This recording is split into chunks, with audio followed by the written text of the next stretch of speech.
From every strand on the line of your reel, to the rods, to the anglers, to the lures on the end of your hook, let's talk about those big bass here on Co-Angler's Corner with your hosts, Rob Welch and John Stoudinger. Good evening, everybody. I'm John. How y'all are? Cajun Rob here hanging out with you. We have a special guest on tonight. She's bright and bubbly, very good representative for the sport. It's LaTanya Blanding. Her social media is at Lat Fishing Fit. She's passionate about fishing and more passionate about getting women involved into the fishing aspect. She is a co-angler, so I wanted to have her on and talk to her and find out what inspires her, what makes her want to grow the women's sport. And we'll bring her up and get started. All right, sounds good. Good evening, LaTanya. Good evening. How are you guys doing? Doing good. How you doing? I'm good. I'm doing great. Thank you. All right. Excellent. So if you don't mind, we'll start out just finding out a little bit about you and a little about your fishing history as well. Okay. So as you mentioned, my name is LaTanya Blandon, and LAT Fishing is the handle that I've been using on social media.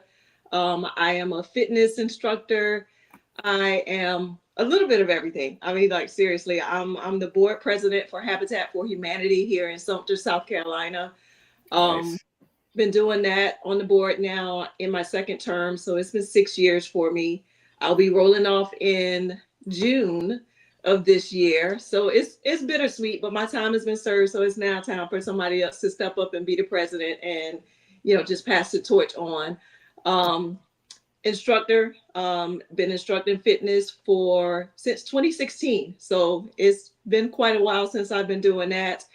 I am an electrical engineer. I graduated from the University of South Carolina in 2006 with my bachelor's degree in electrical engineering, and I currently work for Eaton Corporation as a manager there. So I have 24 direct reports that are reporting to me right now, as well as a team of engineers that I support in India. And then there's the fishing. That's the fun side. Yep. Oh, all right. Now, you asked us before we got on how we found you, and I went and I saw a couple posts of yours, and then the one really got me was your father knows how to hook the truck and the boat up, and now you got to make sure he takes you fishing, not just takes himself. And I thought that was quite hilarious, and thank you for that.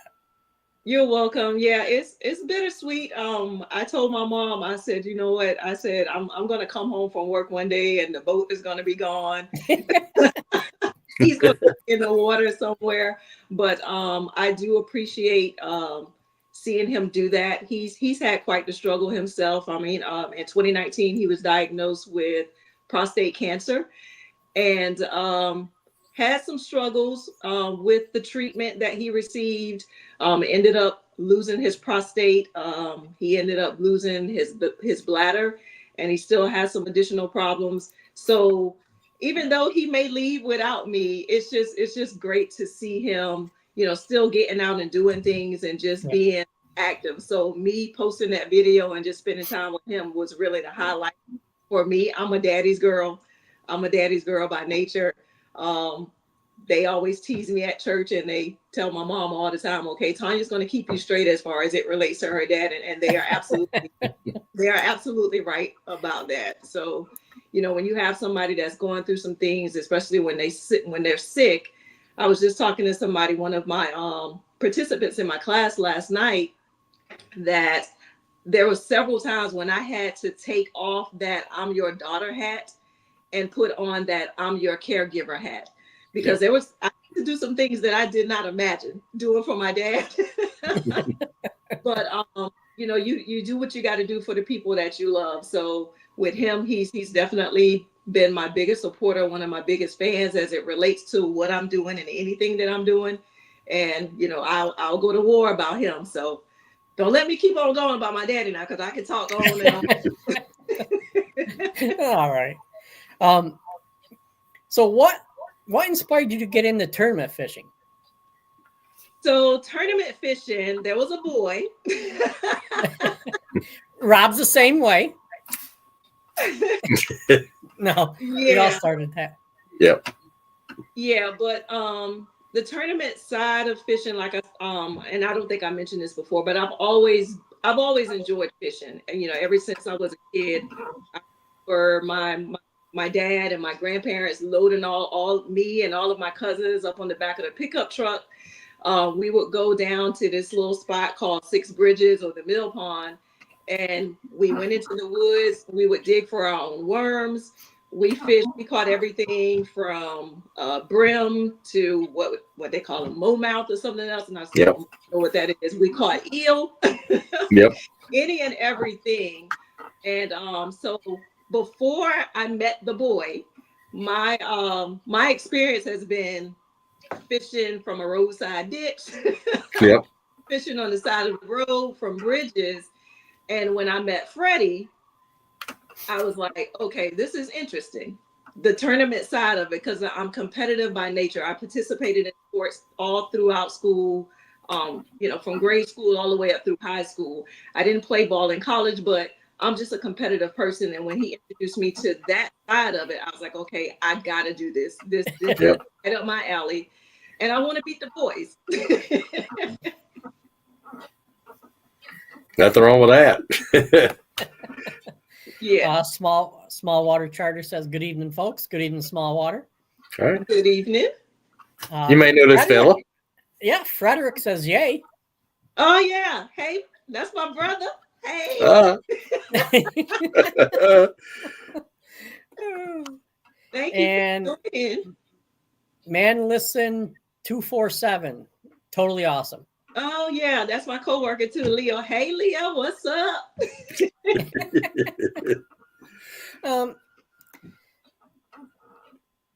How do you balance your lifestyles? You're fishing, you're a home care person, you're fitness, and you have another job, and you're president of the Habitat for Humanity. How do you manage to keep all that stuff straight? I have to take a deep breath, because when I think about it and when I start writing down all of the things that I do, and mostly when people ask me to give them a short description of who I am, and I start writing this stuff down, and my first question to myself is, my God, how do I have time to get this done? Like, where do I find the time? And honestly, I'm spreading myself thin. Yep. You can probably tell by the bags under my eyes. But everything that I get myself into, I'm passionate about it. Like I said, I love helping people. I'm a generous person by nature, even though my sister says that I'm mean. But that's a whole different story. But I teach my fitness class. I teach 3 times a week. I teach a class in the evenings, and then I teach 2 classes in the morning. Every day I'm at work. I go to work and I'm at work sometimes until 5, 6 o'clock in the evening. And right after that, I'm off to the next thing. The thing with Habitat is that we meet once a month in person. Everything else that we do is kind of like virtual, all the other meetings that we have, but there are other obligations that I have with them as well. So like if we have a home dedication at the board president, that's something that I have to attend. If we have like a mortgage shredding and things like that, those are things that you have to be involved in. And really, it seems like every minute, every hour of my time is occupied until I get here. When I get home, I got enough time to grab something to eat, maybe watch like an hour or so of television, and then go to bed. And before I know it, it's 11 o'clock. Yep. So I wouldn't say that all of it is productive, but definitely I'm spending a good portion of my time just in a different environment where I feel like I'm always helping people. So when it comes to fishing, that's kind of like my me time, my time space to just let go, not necessarily be too concerned about the aggravation that I get sometimes just from the job or just dealing with different people here and there, it kind of just balances me out. So I think everything that I do helps balance me to where I'm still level and I keep a cool head most of the time. Yep. Until somebody really takes me there. But that's not often that at all. I'm normally a calm person, not chatty, but yet I'm continuing to just talk and talk and talk. You're good. Hey, she needs to teach some time management classes. I need to take some from her because I don't do You're half of that not stuff. Look, I could have one thing to do all day and I'll still procrastinate. You gotta make sure you put some fitness in there too now. Wow. Funny you were talking about that. You mentioned that. My wife and I were just looking at some YouTube videos on fitness right before it came down. See, that's a sign. That's a sign. Yep. Yep. Yep, that's a sign I'm overweight and need to get in shape. That time of year. You just got to get my bikini bag going, right? Plump. You're not overweight. You just. You're right. If you look at those charts they had from the 1930s that they still use today, I'm not overweight. Gotta put those things out the window. They do not matter. Just throw them out the window. Yeah. There you go. So, if you saw someone who was looking to get into tournament fishing, do you have any advice for them? I would say so. I'll just give you a little bit of my, what ran through my head and my thought process when I first wanted to. Like immediately, I'm always thinking like, okay, I want to do it. And then I started thinking about, the logistics of everything. When I'm out on the water with Freddie, it's like, okay, when I got to use the bathroom, I just hang it off the side of the boat. If I'm in a tournament, especially fishing as a co-angler, some people want to be discreet and some people still just hang it off the side of the boat. I'm more one of those discreet people. And that was one of the things that I thought about. But one of the things that is probably the most important aspect of it is the concept of fishing in general, determining what side you want to get into. So if you want to enter as a co-angler, you have to think about how to conduct yourself as a co-angler. You have to think about that space. You have to put yourself in the mindset that, okay, you have to be courteous of other people. You're on the back of somebody else's boat that you're probably not going to know because you're paired randomly in the MLF circuits, in the BFLs.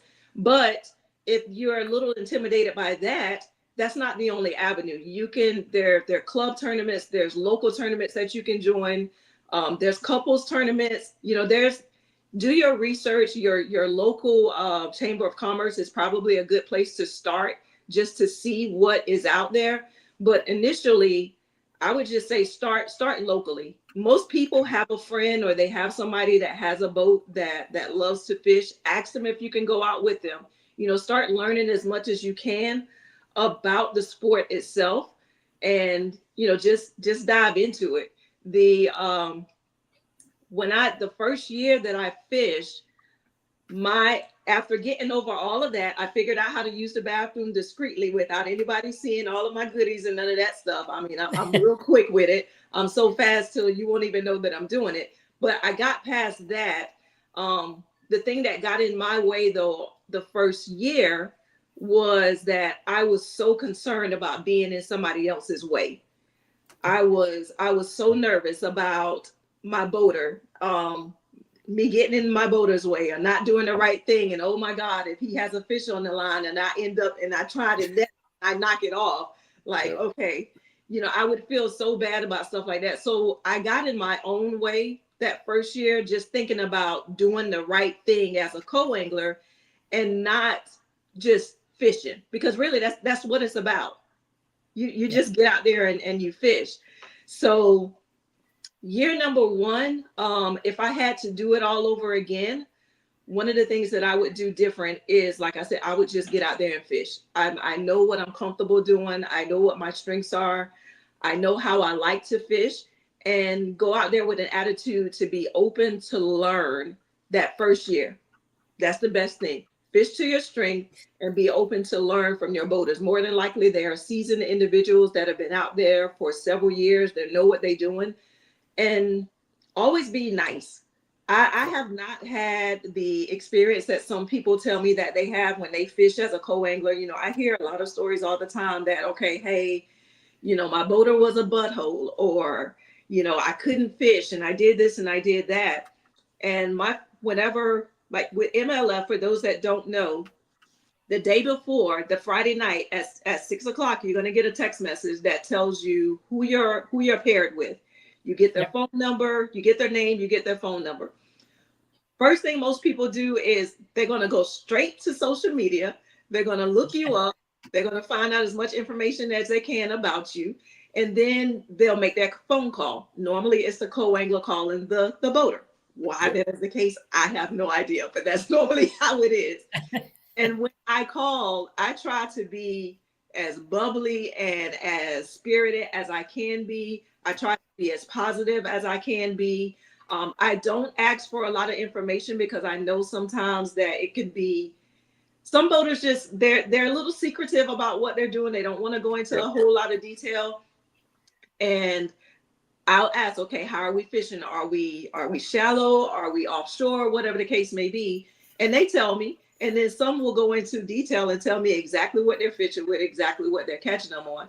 So initially, I try to break the ice by being my genuine self, by coming to the table with the attitude that, okay, we're in this together. We're going to have a good time. We're going to fish. We're going to make it a great day, regardless of how it goes. Absolutely. Let's run through a couple of those hellos again, Rob. Okay. Let me go up here. There we go. John Adams says, good afternoon. Hello, John, with Star Lures. Jen Nolan, you might know her. She says, hey. Yeah, girl. Hey, Fish her. Trish and Angie, they say hello. Hey, what's up? How y'all doing, Fish her? I love those ladies. I need to get me a Fish her shirt, too. There you go. I know you know this one, Ashley Klaus. Yep. Yeah. Hey, Ashley. I saw that she was going to definitely make it tonight. Yeah. And congratulations to Ashley for making it on the MLF calendar. Yep. Absolutely. As a boater this year.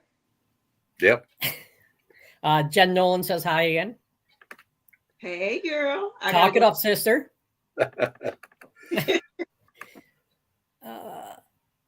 Our fish her girls are in the house. Oh yeah, Fish her all the time. Jen Nolan says, "I'm hanging off. You go or get you a go girl. They are awesome." Fisher says, "She-we." Yep. And Vanek Blanding says, "Good advice." Oh yeah, that's my cousin. Hey, girl. Hey, Monique. Oh, I apologize for mispronouncing your name. Man, listen, 247. Well said. Yep. Thank you.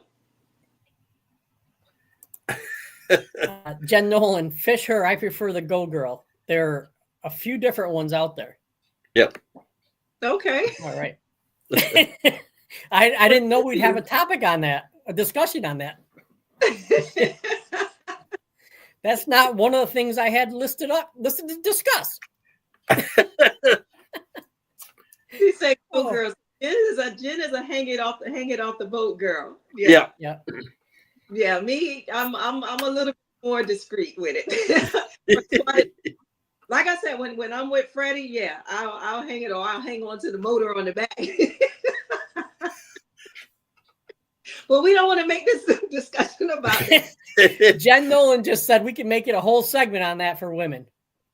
Probably could. We sure can. I promise. It sounds like it. I mean, we've been 5 minutes talking on it now. Nobody ever really thinks about that until you have to do it, until you have to go. Yeah. And okay, wait a minute. I thought about that once a couple times because I was paired with a female boater. Mm-hmm. And one of them is a good friend of mine, Barb Elliott, and she's like, okay, John, you take the front of the boat and make sure we don't crash. Don't turn around until I tell you to. I'm like, all right. It worked. Yeah. With me, I also said, should I ask for the net? I figured out technique, and like I said, it works for me. I got a ninja cup. I got a ninja cup, and that's my best friend. I mean, it stays in my tackle bag. And I think the last boater that I was with, and he was like, "Are you good? Do you need to use the bathroom?" I was like, "Man, I done peed 3 times." He was like, "What?" He's like, "I didn't even know." I was like, "I'm telling you, I'm that good with it." She got the ninja moves. She got the ninja moves right there. All right. So how do you prepare mentally and physically for tournaments? So mentally, I honestly I like to pre-fish. When I don't pre-fish, I don't feel like I'm prepared. I don't feel like I'm prepared mentally. And I feel kind of lost a little bit. And even though it's fishing and you're saying, fish to your strengths and all of that stuff, but I like to at least catch a few on the lake that we're fishing before an actual tournament. It eases my mind. It lets me know that, okay, hey, yeah, one, there's fish out there. There's actually fish in this lake and I catch them. And from a physical standpoint, I mean, I honestly don't really think about it from a physical standpoint. Okay. I go out there. Maybe it's the fitness part. Maybe it's because I I try to stay healthy for the most part. But it's normally mental. Physically, the only thing that I'm necessarily worried about is being able, when my boater says fish on, being able to jump up and get the net, help him with his fish. But outside of that, there's really no physical aspect of it.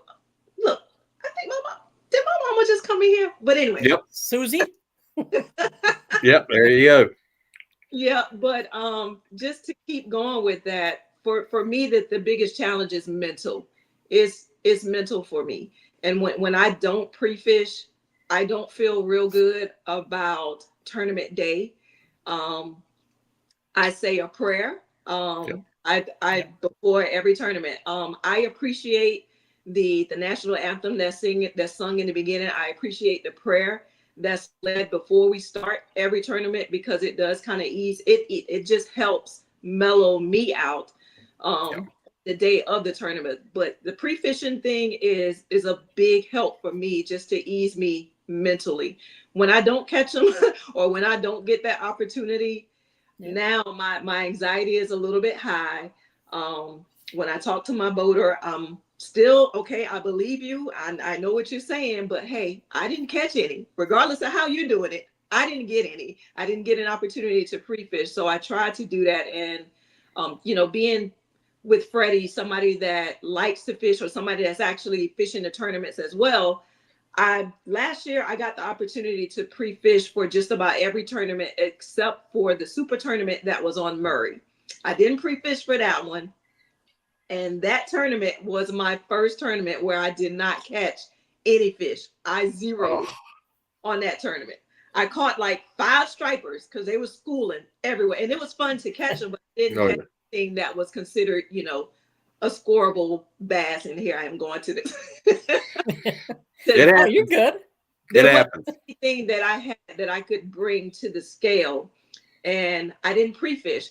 And I'm not going to say that that's the reason why I didn't, but that constantly played in the back of my mind almost the entire time that I was out there, that I didn't get the opportunity to pre-fish. And some of my tournaments might be like that this year, because Freddie's moving on, and he may not fish all of the circuits that I'm fishing this year. So I got to make some connections with people. So if there's some people that are joining, listening to this podcast right now, and would like to pair up and fish some of the MLF circuit, I'm fishing the South Carolina division. That would be great for me to do that. Even though I have my own boat, I don't have a truck yet though. Yeah. You're smart. Go ahead. Yeah, and being a co too, if you fish these lakes as a co, you get to learn the lakes and what, kind of how it lays out and what the terrain like. So that helps out a lot. Yeah, and I do appreciate that part of it. Like for me, that's been the most interesting part, and the part that I'm taking away the most from fishing as a co. Like I said, and there's some people, and I don't come in like Leah. I'm coming off as brutally honest, but it's not that. I can't see myself as a career co-angler. Yeah. I just can't. I can't see myself doing that. I like to have control of my own destiny. But right now I'm putting myself into the lane of learning and trying to take in as much as I can from those that have been doing it much longer than me, and taking what I learned to the next level. So when that I am ready to transition to that boater stage, I've learned a lot. I got a lot of stuff. I made some connections with some great people from North Carolina, from Georgia, from local to to the state of South Carolina that I can reach out to, that I can ask questions. Freddie is a good resource for information. He's the one that introduced me to the tournament side of this thing, so I'm forever grateful to him for that. But I do have a community outside of him that I can reach out to for different techniques, different aspects. The Kerr Lake regional that I fished for MLF, I fished with a guy I never fished with. Golly, now I can't even think of the technique that he showed me, but he took the time right there during the tournament, rigged up my setup for me to fish exactly like how he was fishing. So right then and there on the spot, real time, I learned a new technique. And those are some of the things that you can look forward to, when you fish as a co-angler. As long as you get on the boat with a positive attitude, I promise you things will go well. Some people are just generally buttholes in general. You can't change, but I think a positive attitude and a positive mindset, sometimes that stuff is infectious. People that are always fight that off. Bring a sandwich or something and offer it to them. It'll help them out. Oh, absolutely. I usually start out with cookies. Yeah, bring a cookie and give them. Going back to one thing. As a co-angler, your entry fee is half that of the boaters, at least less than half. They got travel that's involved. They got to gas up their rig. The first thing I do when I get on the boat is I give them money. I contribute something to gas, to hay, because you're putting a little bit more into it than I am. We're fishing on your boat. I get that out the way first, because I don't want my boater worrying about whether or not is she going to give me anything. Yeah. I get that. I clear that out of the way first and foremost. When I get on there, once we get settled and I got my life jacket on, I have it right here in my front pocket. Here you go. I appreciate you. Thank you. And that seems to make the day go by just a little bit better. Absolutely. You start off on the right foot. Foot. Yeah. I try to do it before I get in the boat. Yep. Because, once you get in the boat, things can go awry. Yeah. Everything's rushed. Yeah. I actually had a boater this past year tell me, no, you don't owe me anything. Well, we used almost a whole tank of gas that day. Yep. So as I was pulling him out, I slipped some money in his cup holder. Yep. Yeah. I get a call on the way home, and he's calling me some not nice names. Yeah, my opportune time to do it is if they won't take it, because I've had a few that say no, I don't want it. I'm not going to take it. When I go to get the truck to pull them out, leave it in the truck. Yep.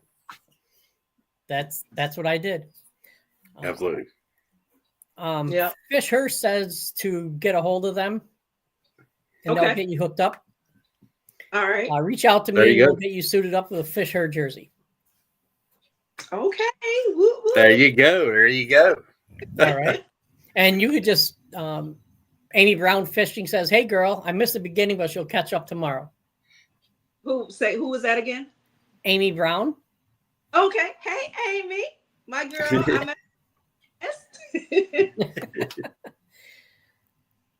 I'm Fisher says, reach out and I'll get a jersey out your way. Sweet. okay. Yeah, deal. just for that, just send them a message. Yep. Okay. I will do that. Definitely. I will do that. Jennifer Wilhite Fasulo.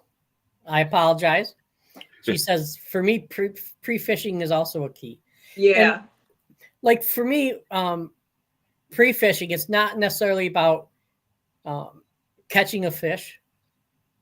It's more about looking at the water, seeing the water temperature, what's going on around us. Mm-hmm. And that's pretty much it for me. I don't care if I catch a fish pre-fishing.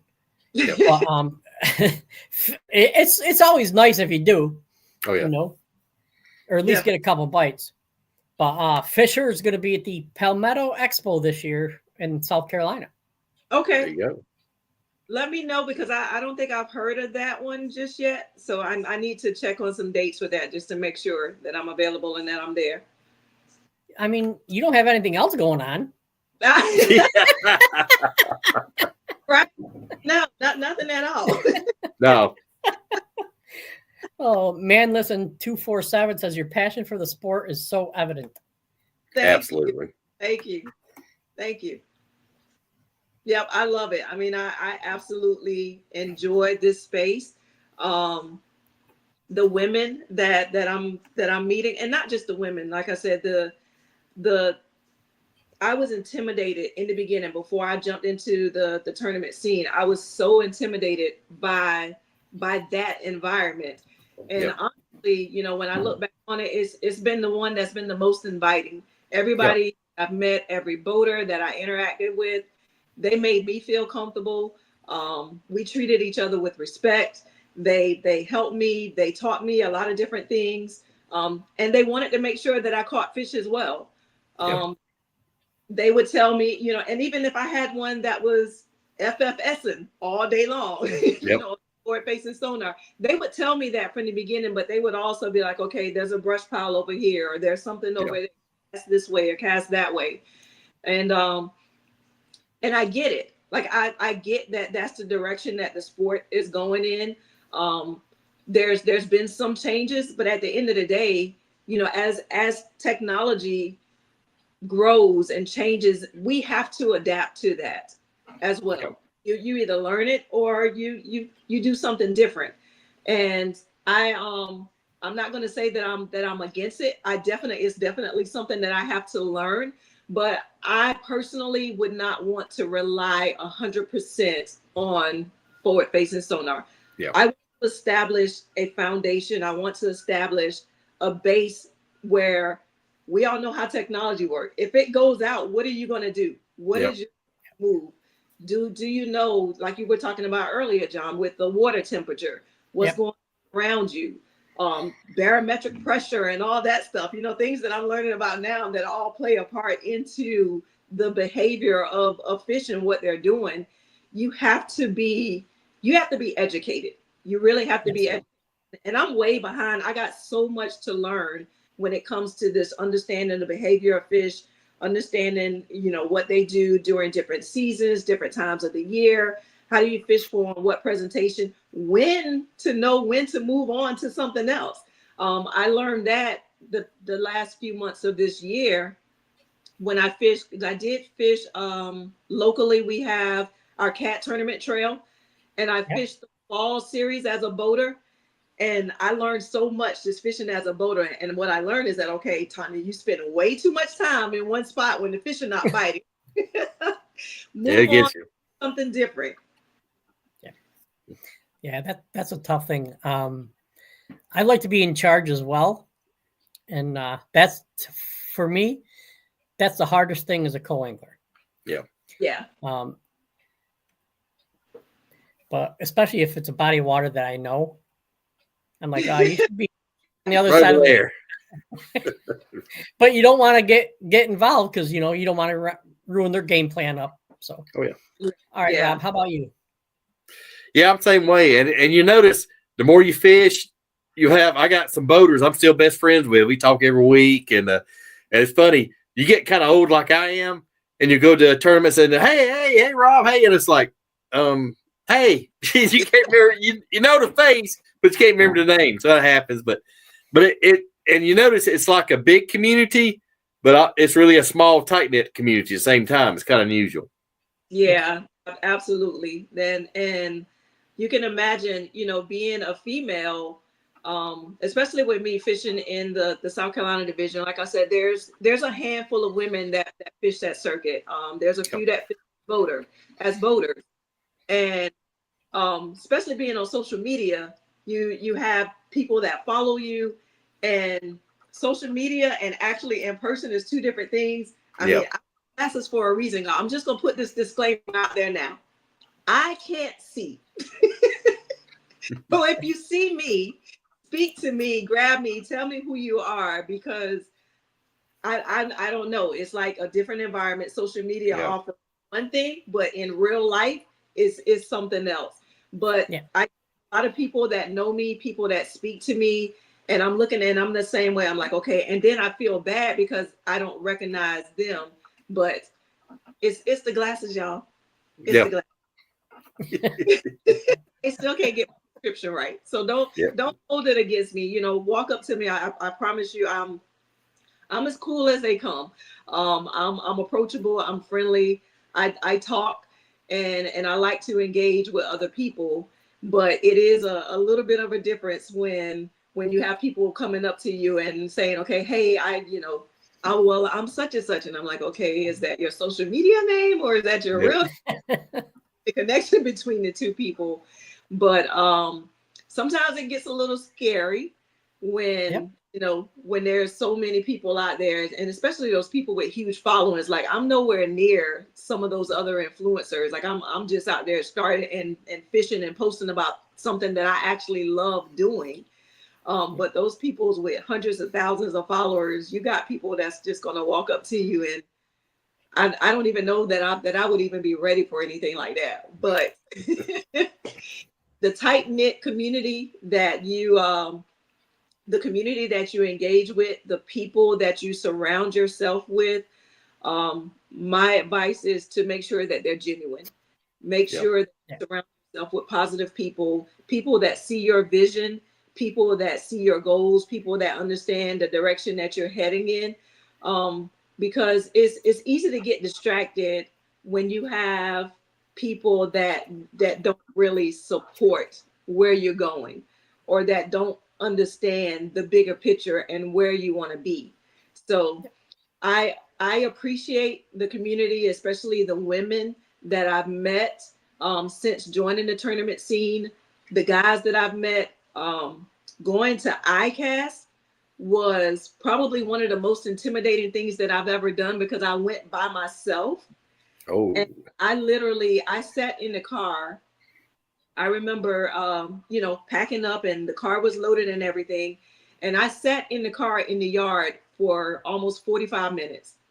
I just sat there thinking of ways to talk myself out of not going, trying to give myself a valid reason why I should not go to this event, because I was so scared, because I was by myself. Everything that I've done up until that point has been with Freddie. And now, I'm having to do it by myself. I'm having to do things alone. And it's a little scary when you've always had somebody with you.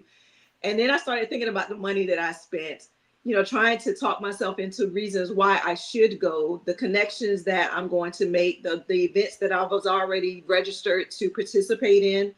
And I said, you know what? I said a prayer again. And I said, you know what? God, just keep me safe on this journey. Put me in the right spaces with the right people, and let's make this happen. And it was one of the biggest it was one of the biggest things that I did, and one of the biggest opportunities. And honestly, so much came out of that. I met so many people. I was introduced to different brands. Honestly, that's how I got my first partnership, to be on the pro staff with DSG. I was there at ICAST, and there was in the real tree section, there was a mannequin that had some DSG gear on. Yep. And I took a picture of the mannequin. I was standing beside it, and I did a story on Instagram, and I tagged at DSG Fish, and I said, hey, this is a sign that you need me on your team.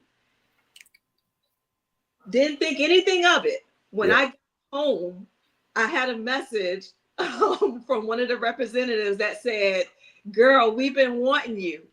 We've been wanting you on the team. And it started from there. Fill out this information, get this going, do this and do that.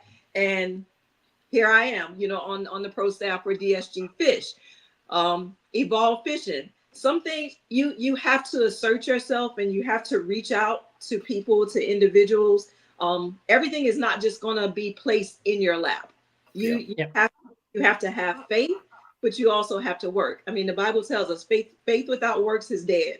So whatever you want, you have to pursue it. Don't just sit back. Don't just wait for things to happen. Reach out to people. The product that you're using, if you're passionate about and you believe in the product that you're using, reach out to those individuals. There's always something that you can gain from making those connections. And attending events like ICAST, going to the Bassmaster Classic, attending Red Crest, the expo that they were talking about, that Fisher was talking about, that's going to be in South Carolina. Those are spaces that you want to be in, whether you're a beginner or whether you're a seasoned individual. You want to surround yourself with like-minded people in the environment that you're stepping into, because there's so much that you can learn. I don't care how much you know or how much you think you know or how long you've been fishing. Being in those spaces, surrounded with those people, it's one of the best things that I've done. And I plan to do all of it this year. I got a calendar full of all the tournaments that's going on. South Carolina MLF, South Carolina division, as well as North Carolina division. I have the CBC schedule. I have the LBA schedule on my calendar. I got ICAST, Classic, Red Crest, all that stuff is on my calendar. Now, I'm not going to be able to do all of it, but it's on my calendar. I have visibility, and if the opportunity presents itself, I am going to take it. Absolutely. Awesome. Yeah, definitely getting your name out there and going and shaking hands and meeting people is a much better way to go about it than sending out 500 emails and getting one back. Yeah. All right, let's go through a couple of these comments. Sure. Okay. All right. Troy Mims says, hey guys. Hey Troy. Hey Troy. Belinda Blanding Ray says, great interview. Hey Belinda. Thank you. Man Listen 247. I sure contributing to the boaters' expenses is a good way to calm any awkwardness and get a wonderful day on the water rolling. Spot on. Absolutely. Antonia. Okay. I apologize. I'm in New York. Look with your special eyes. No, but that's my sister, y'all. That's she's my twin. We're 5 years apart, but that's my twin. And she thinks you're mean. Oh. Yeah, she's the one that thinks I'm mean. I mean, I'm pretty sure you have not seen that. I'm not coming off as mean at all. So no, she's telling stories. Kirk Allen Outdoor Adventures wants to know if you have a YouTube channel and they can follow. Yes, I do. It's LAT Fish. I don't think I have the fit on there. I think it's LAT Fishing on YouTube. If it's not LAT Fishing, it's LAT Fishing Fit. But you can search by my name. Remember to put the apostrophe in there, because you're not going to find me on Facebook or anything unless you put that apostrophe, LA''T or NYA Blandon. Now that's special. Yeah, it is. I correct people all the time. I'm like, okay, no, that's not my name. It's LA''.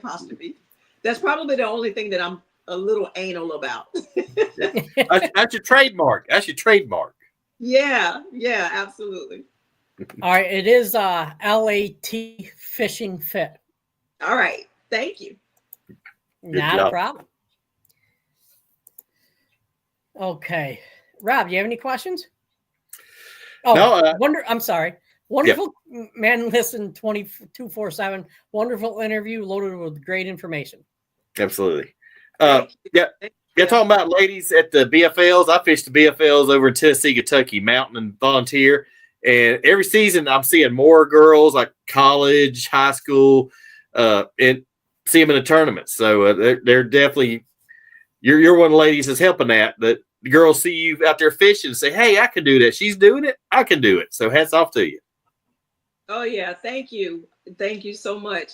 And you don't realize, we sometimes look at, our following, and if we're not getting likes or if we're not getting clicks, we think that we're not having an impact on individuals, and that's not the case. Yeah. You are inspiring somebody regardless of how many likes or how many clicks you get on social media. One of the greatest memories that I had when I first started my first year in MLF, and I remember feeling this was a tournament on Hartwell. We pre-fished that tournament, and what kept ringing in my head was, Tanya, if you don't catch fish on Hartwell, something is wrong. This is a spotted bass. If you don't catch fish on Hartwell, something is wrong. So it was I think it was 2:00. It was somewhere close to 2 p.m. I think we had it was like a 3:30 or either a 4:00 weigh-in. And I just started to feel this weight of just disappointment and failure just fall on me. I'm talking like literally to the point where I'm pretty sure I had a tear that rolled down my left side. And I closed my eyes and I just said a prayer that I was like, Lord, whatever your will is, just let it be done. But it would be great if I can get at least one out of this tournament. And I felt much calmer. Yep. I got my mind off of what was replaying in my head continuously the whole time. Like, okay, if you don't catch fish, there's a problem. And we rolled up to our next spot. I pulled out my trusty shaky head, flipped over to, we were fishing docks that day, and I flipped near a ladder that was by a dock, and I caught my first fish. And then about 10 minutes later, I caught my second fish. And I was like, whoop, whoop, okay, we in this, we doing some things now. And I went to the scale with my two fish. They barely weighed 2 pounds.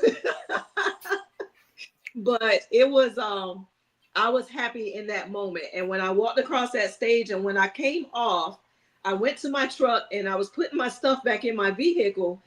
And this little girl, she was walking with her parents. She looked like she might have been 9, maybe 8 or 9 years old. Okay.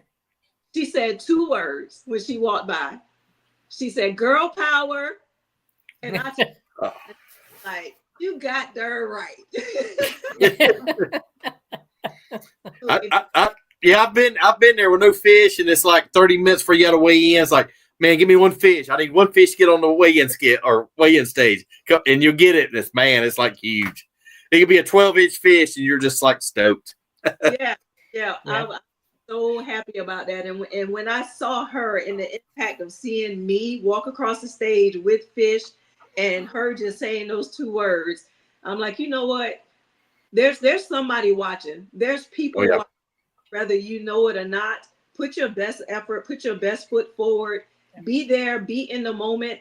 And even if you don't catch anything. So what I'm going to do this year, if it so happens that I don't catch anything, I'm not going to walk away from the environment. I'm going to mingle with people. I'm going to talk to the little girls that's out there, take pictures with them, because they help fuel me, as my presence on social media might be helping them. Them being there in that moment is also helping me. It's like my fitness approach. I teach fitness to help others, but what people don't realize is that when they come to my class, they motivate me. I do it for, so I get a lot of joy and pleasure out of seeing other people happy and other people reap benefits from something that I'm doing, because that keeps me going. It keeps me moving forward. It keeps me motivated. It keeps me, because there are days when I'm just down and out and I'm like, mad about something or somebody wasn't there for me, and why not this? And then you have to think about the bigger picture in all of it, just to pull yourself out. So take a moment just to regroup and then come right back, because there's so much more to it than just a social media following. You're going to inspire some person, and if it's just one, it's a job well done. Yes. Claps. Absolutely. And you made that little girl's day probably. And you either made that girl's day or you got her thinking about fishing, going fishing. So that was a win-win. Oh yeah. It was right on time. I mean, she was right on time, and that made me realize right then and there that, okay, hey, keep that smile on, bring your best self to the situation, regardless of how it turns out. It's okay. You got another. Yes. Keep going. Absolutely. All right. So I have another question for you. Or Rob, Okay. do you have any questions? Let's run through. We got a couple comments to run through here real quick, if you don't care. There's your sister. Antonia Blandings. How do you pronounce her name? I like Antonia. Okay. But I like Antonia. I'm actually going to start calling her that now, Antonia. Clara Canty. Oh, hey, Auntie. Keep the faith. You can do it. Thank Absolutely. you. Vinek. Yes, the interview got me wanting to go fishing. There you go. Hey, Mission accomplished. Yes, it makes me want to go fishing all the time, but Man listen 247. Got darn right. Jeremy May. Hello, ladies and gentlemen. Hey, Jeremy. Jeremy says, I'm watching and following Miss LaTanya fishing. Yep. Thank you. Thank you so much. I appreciate that. Thank you. All right. And last one. Faith Keels. Awesome interview. Hey, Good Faith. deal. Thank you. Okay, thank you guys so much for joining. I really appreciate it. Yep. But kind of going on your point, try to go to all the expos and Bassmaster Classics. Actually in South Carolina, I think it's in Greenville, we had a Bassmaster or a FLW Expo. Got there real early, like I was one of the first ones in the door. Talked to Jimmy Houston, the legend himself, for 30, 40. And that's exactly what he said. He said, every chance you get to go to a Bassmaster Classic Expo. He says, people are going to start recognizing you. Say, hey, I saw that guy at the Classic, or I saw him at it, but he said the exact same thing you did. Yeah, absolutely. See, I'm taking the modern approach. I'm just going to email my pictures. Oh, geez. Send like 50 emails a week. No, I'm only joking. Good luck with that. Good luck with that. Yeah, I'll be a wanted poster. You be the post office. He'll be in a post office up here on the wall. All right. So, you watched the last couple shows, and I always ask this question: What's your favorite homemade cookie? Okay, John, you asking somebody that don't cook. Now, I know your parents did. We didn't really do cookies though. Okay.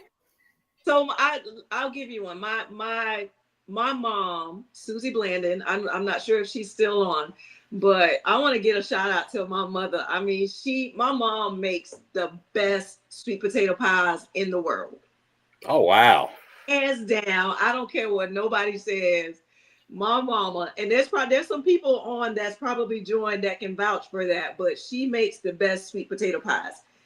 If I ever get the opportunity to meet you guys in person, I'm going to get my mom to make a pie, and I will bring you a pie so you can get it. But from a homemade thing, that's probably one of my best things. Cookies, I'm not a big sweets person, but favorite cookie is a salted caramel cookie. Nice. There's one guy watching that I wouldn't recommend taking a pie to. Okay.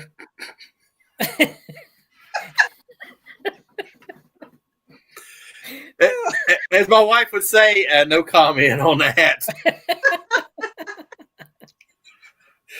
Whew. Why is that? There's a story behind that. Yeah, we had a group of, I think, 8 or 9 people of us sharing a house up at a lake, Oneida Lake.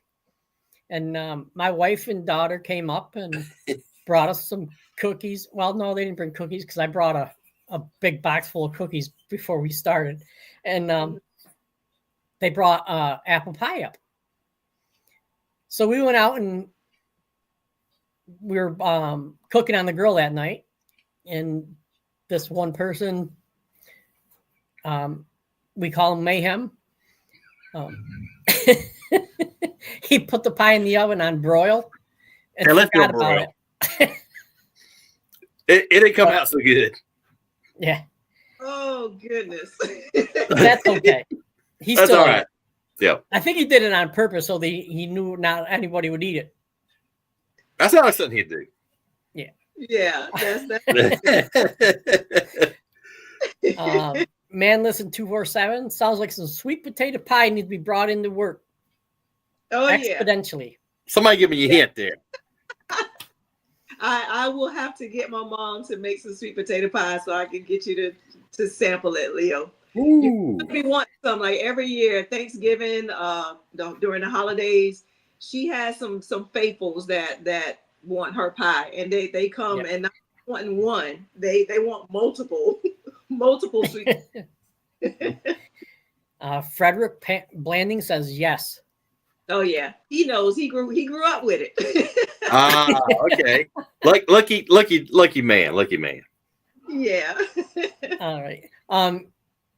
We're at a point of the show where we like to give you the floor for everything.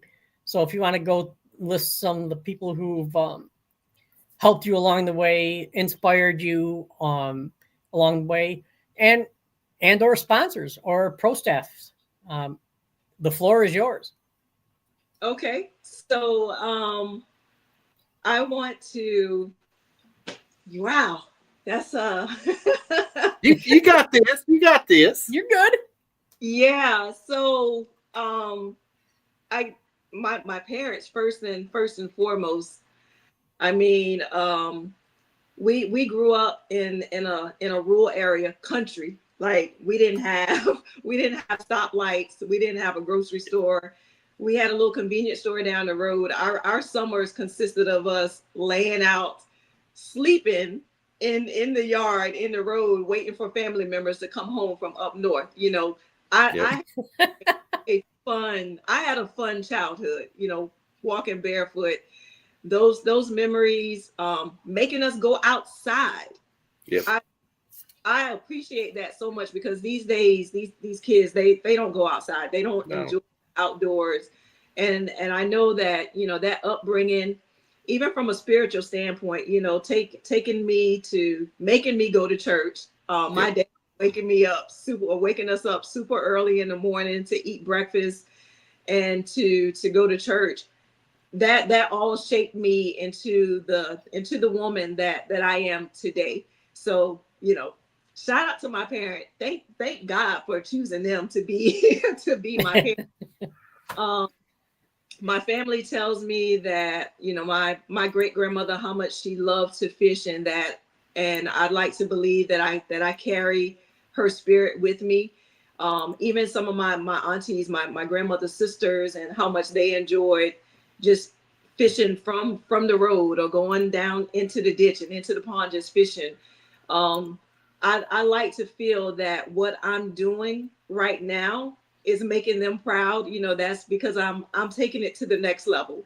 And I honestly never imagined that where I am right now, that my life would have taken this direction. I mean, I went to school to be an electrical engineer, not because I will say why. I've always felt in my spirit that I was going to be a person that was going to make a difference. I feel like I'm special. I feel like I'm that individual that will reach a bunch of people, that will do great things. And right now it seems like the platform that I'm on, that fishing platform that I'm in, is what's propelling me in that direction. So I'm embracing it, through the setbacks, through the letdowns. I'm still trying to be positive about it all, because there is a much bigger purpose for me and my life that I feel.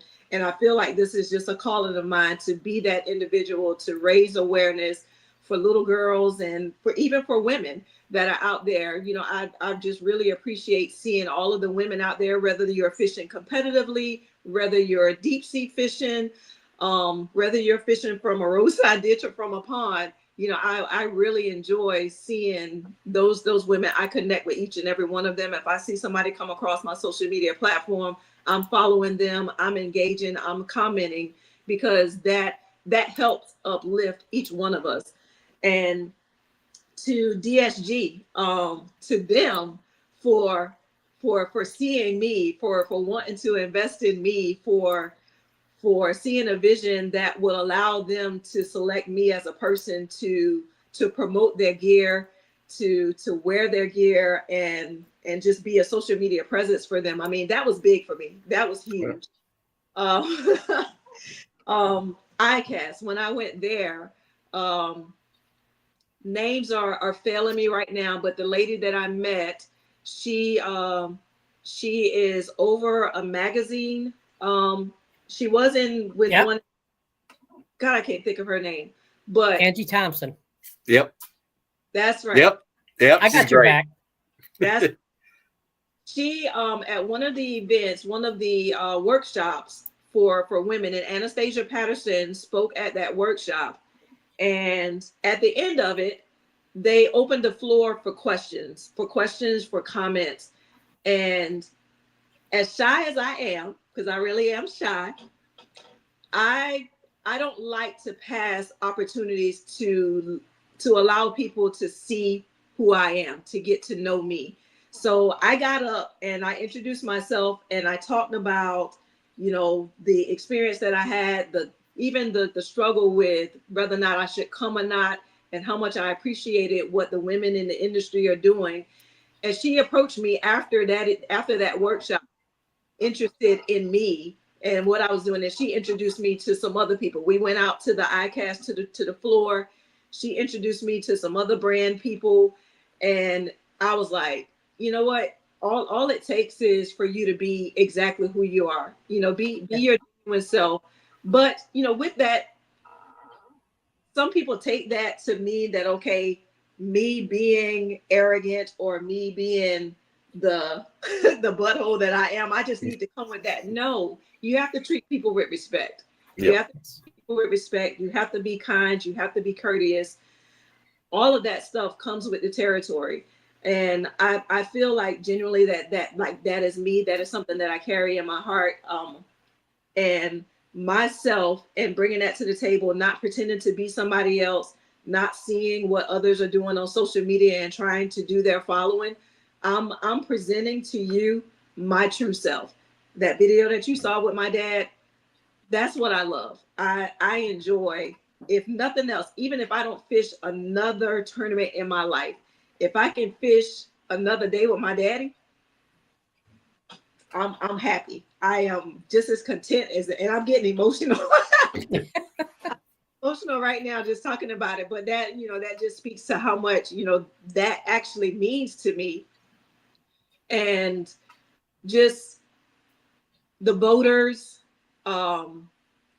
everybody that I've met from a social media standpoint, they are helping me navigate through this whole fishing thing, through this whole fishing community. I mean, even you guys, thank you so much, you know, for this opportunity. I really appreciate it. You are my first podcast for 2025, and even if I don't do another one, I'm forever grateful for this opportunity that you have given me, the chance to get people to know who I am, what I represent, and we'll see what happens moving forward. Evolve Fishing, they're one. I'm on their pro staff. I'm slacking with some other stuff because all the people that I met at ICAST, I haven't even reached out to a handful of them. But it's because of everything else that I have going on. I don't want to overcommit myself, knowing how much I'm involved in. So in June, when I roll off the Habitat staff, then that's going to give me the opportunity to pick something else up. So I'm going to reach out to all these people. I mean, I have no idea what's going to be next as far as partnerships, as far as sponsorships are concerned, but I'm open to it. I need to go back and look at the last podcast that you guys did, because I think you actually did one on sponsorship with an individual. Yeah. So, those are things that I want to learn, because that helps. I mean, fishing, this is an expensive sport. Yeah. Absolutely. So anything, any support, any sponsorship that you can get would be great. But I would say that, you don't just open yourself up for anything. If you're going to work with somebody, make sure that they also believe in your values, in your beliefs. Be true to yourself and to them. And if it's not a fit, then it's not a fit. Move on to something else. There's always somebody else that's out there that you can partner with, that supports what you believe in, that is true to your morals and true to yourself. Well said. And we had a podcast with this Angie Thompson and Anastasia. So if you go back, they had great show as well. But you're natural. I mean, you knocked it out of the park tonight. Thank you. Appreciate it. And your sister says, I'm not even going to say her name, you almost made me cry talking about my daddy. Yeah, I'm telling you. And she's the same way. I mean, I have two younger sisters and one older brother. So, and we're all daddy's girls. I mean, I'm talking about we'll ride or die for my daddy and my mom too. Oh, yeah. Y'all know how that relationship goes a lot of times with girls and their dad. And I'm sure my brother feels like that about my mom. But yeah, he's just been through so much, and I just, like I said, it just every moment that I spend with him, every day that I spend with him, every opportunity that he's able to just get out and enjoy life, I appreciate it, because there was a time when we didn't think that he would make it through everything that he was going through. I mean, he ended up, I think my dad had seven surgeries in a 12 period, all due to radiation treatment. Yeah. So he's going through a lot, and it's a blessing for him to still be with us today. Absolutely. Yes, 100%. All right. Anything else, Rob? No, I said it was a blessing for us to have you on. You was great, and I hope to see you maybe at a Bassmaster Classic or one of those events. So if I do, I'll come up and hug your neck. You've been fantastic. Oh yeah, thank you. Yes, I would love to meet you guys in person. So I do plan to be there. All right. I'll look you up. Well, thank you very much, and we'll have to get you on again during the season. Absolutely. It was. Right. Thank you so much. We appreciate you. Okay. Have a blessed week, and take care of yourself. Thank you. Same to you guys. All right. All right. All right. See ya. All right. What a show. Oh, wow. That was great. I mean, you talk about a role model and a positive role model for young ladies. There you go. Yes. Definitely direct them to that show. Absolutely. So, yep. All right. So we have more show. Well, we have two shows this week. More shows this week. We have Keith. Stephen Draghi. Yep. Coming on with Christopher Keith Dam tomorrow. That's gonna be a great show. Yep. And on Saturday we have our sponsorship Saturday. Yep. Any idea who that is? I think I felt we both know really well. Maybe. I'll have to look it up to make sure.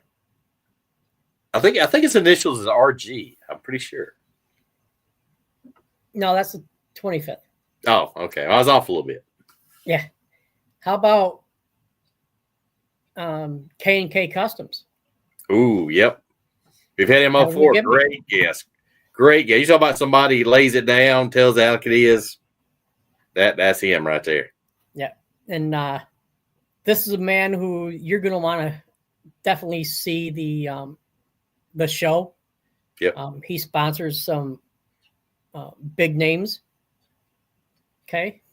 And you're going to want to know what he has to say about how to get sponsorships, what to do. So, yeah, being on the other side, on the sponsor side. So, yeah, that's correct. It's going to be great. He's always a great guest, knocks it out of the park. Every time he's on. Yep. So, Mr. Kevin McGibney. So, I don't have anything else outside of see y'all tomorrow. Yeah, and we appreciate everybody tuning in and giving us some like, subscribe. And I said she did an awesome job. I mean, she's positive, and she great show. I mean, talking about her family and her dad, that was really special. Yes. I think we all have some special moments that we need to share with people, to maybe inspire or uplift them. Absolutely. So, all right, buddy. Well, hey, what's Ozzy say?